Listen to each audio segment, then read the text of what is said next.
Assalamualaikum, halo semua.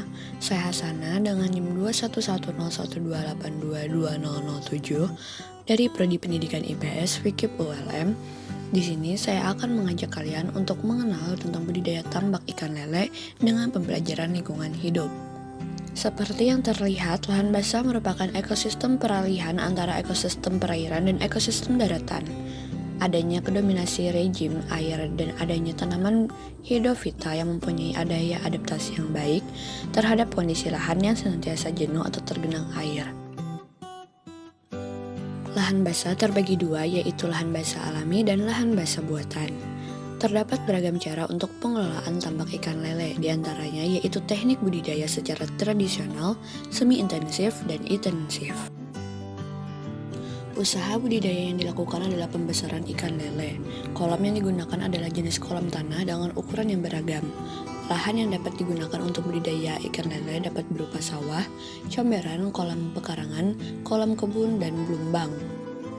Usia panen ikan lele berkisar antara 3 sampai dengan 4 bulan, tergantung permintaan pasar.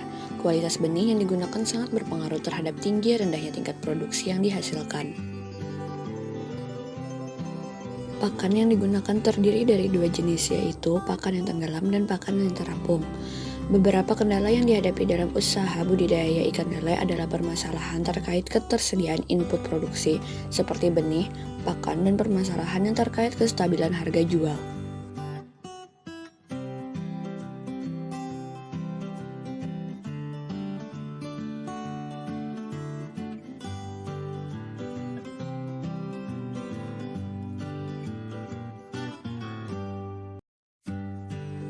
Agar lebih jelas mengenai budidaya tambak ikan lele ini, saya mewawancarai bapak pemilik tambak ini.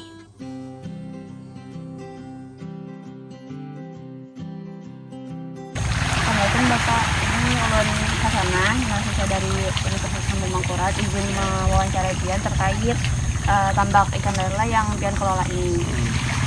Bisa perkenalan dulu Pak? Nama saya Ardian Cahya, pengelola tambak ikan lele di Sungai Kandipah, Sungai Lulut. Iya.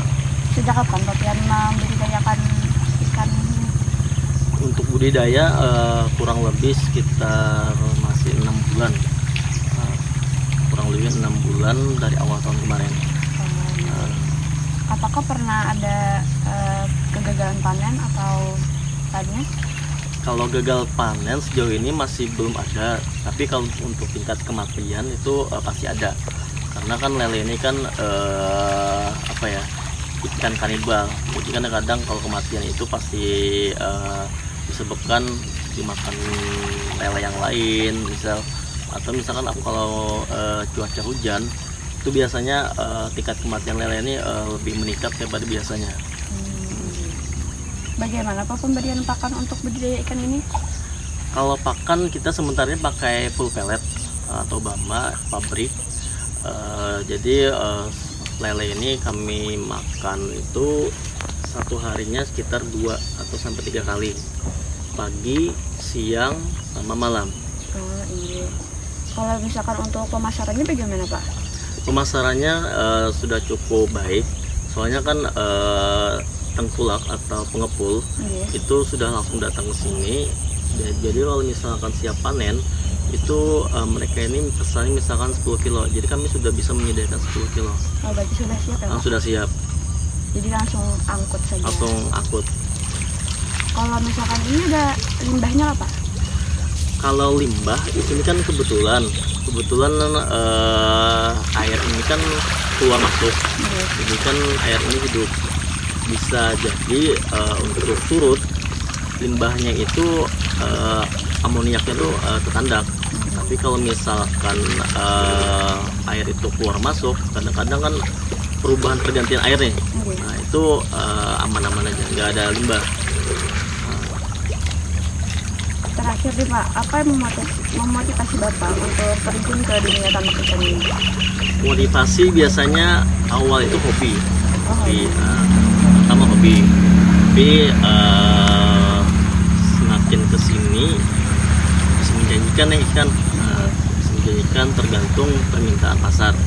Kalau permintaan pasar itu lebih banyak daripada penyedia, kan juga kadang-kadang mencari link memenuhi permintaan pasar. Jadi motivasinya itu pertama memang hobi dulu. Nah, yang kedua itu pasti apa ya,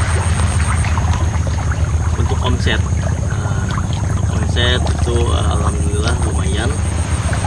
Itu yang membuat termotivasi gitu, omsetnya menjanjikan. Baik Bapak, saya sudah cukup. Terima kasih banyak. Oke, sama-sama. Terima kasih Bapak. Iya, sama-sama. Keterkaitan budidaya ikan lele dengan pembelajaran lingkungan hidup adalah pengaruh kondisi lahan terhadap pengelolaan air dan limbah dari budidaya.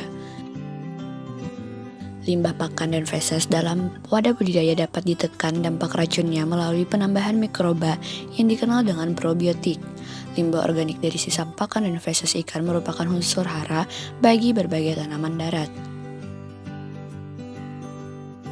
Pengelolaan limbah budidaya lele dengan benar terhadap lingkungan serta pemanfaatan lahan sebagai kegiatan budidaya dan peningkatan hasil ekonomi ketika panen dan lancarnya siklus air saling berkaitan antara budidaya tambak ikan lele dan pembelajaran lingkungan hidup. Sekian dari saya. Terima kasih dan sampai jumpa.